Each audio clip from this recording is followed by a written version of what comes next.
We're going over to Joe. Where the hell are you? Oh, there you are. Take it away. Hey guys. So I usually do crabs, but this week I'm gonna be explaining a little bit kind of a personal issue of mine, which is why I think Tera no Fuji should be the next Yokozuna, even if he can't do like the entrance ceremonies. Um, there are arguments to be made that time is subjective. As theorized in Minkowski's spacetime, two particles may experience time differently depending on their inertial reference point. This framework is most commonly associated with general relativity and can be logically followed to understand the impact of a quantum observer. Depending on where something is and how fast it's going, time behaves differently. A 9-year-old probably wouldn't care about Minkowski, but they could tell you that time is subjective. When you're waiting for something, time slows down. Without the reference of a clock or daylight or a calendar, it's easy to lose days, months, years of your life. In some moments, time is halted and rushing by all at once. These instances of subjectivity aren't supported by physics as much as they are concepts of perception. Moments of trauma can feel as though they are stopped in time. Ongoing trauma can feel as though space and time have been torn apart. Lifetimes can unfold during a 15-minute nap. It's possible that perception of time slows the closer you are to death, and maybe it stops completely when you die. Dash claimed he was the best climber on the ship. That valuation may be subjective, like time, but he is certainly not the fastest. Had he been a little more confident, taller, he might have been the fastest under the age of 10.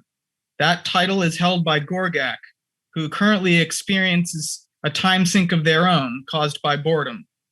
2 minutes have passed since Dash exclaimed that they were all going to die. In those 2 minutes, Gorgak has lived 2 weeks. They changed their name to Moss and Ladder Climber Gorgie, LCG for short, but haven't told the others. LCG has lived lifetimes in the moments of boredom between sought excitement. Can you get down, Gorgak? Anne asks.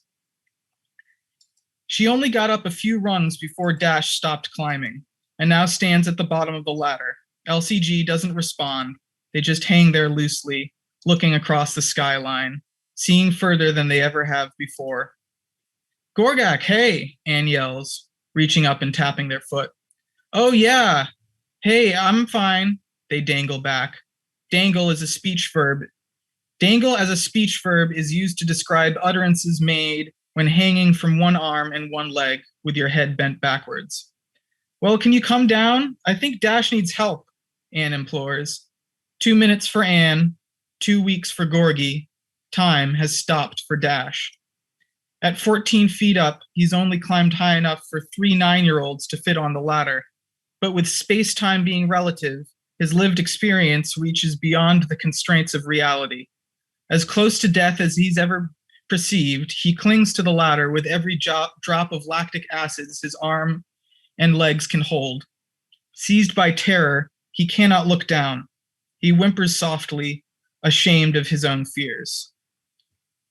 Outwardly, he cannot control the crying. Inward, he disassociates. I'm such a baby, dang it. They're all gonna make fun of me so bad. I should have just stayed up here and died. Can't even climb a dumb ladder, idiot. I hate you. Why do you have to be so dumb and scared all the time? Hey, up there. You all right, my friend? A familiar calming voice calls up to Dash. Just hang on, you'll be all right. Dai, the fastest and best climber on the ship, climbs out of a hatch on the roof. She wears a helmet over her braided hair, a smaller helmet attached to the loop on her climbing harness.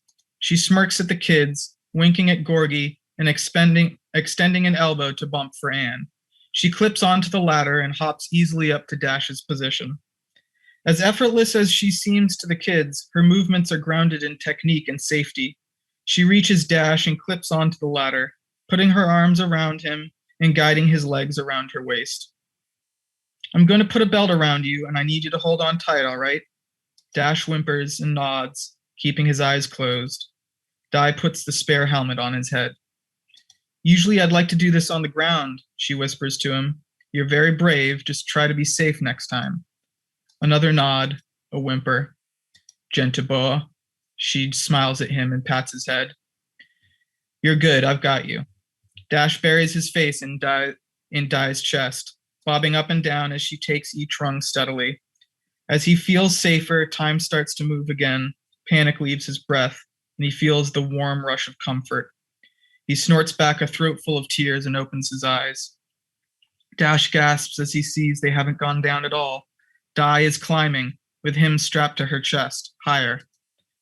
What, you think we're going down? She chuckles. Not today, my friend. The view is too nice.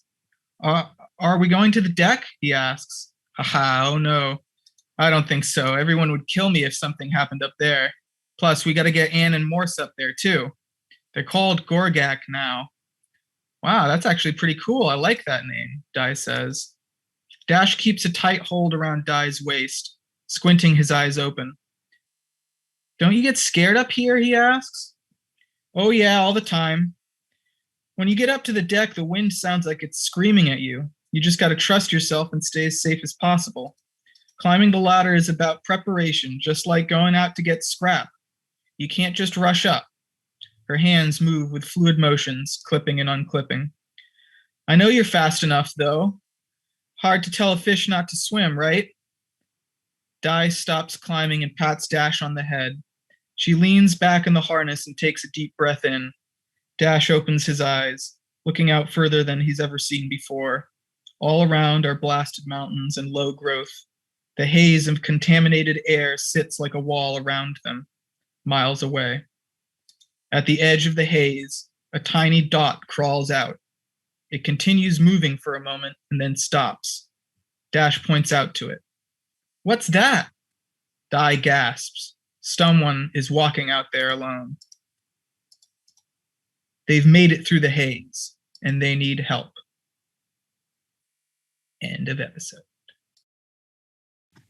Yeah. Oh, yeah. Thank you, Joe.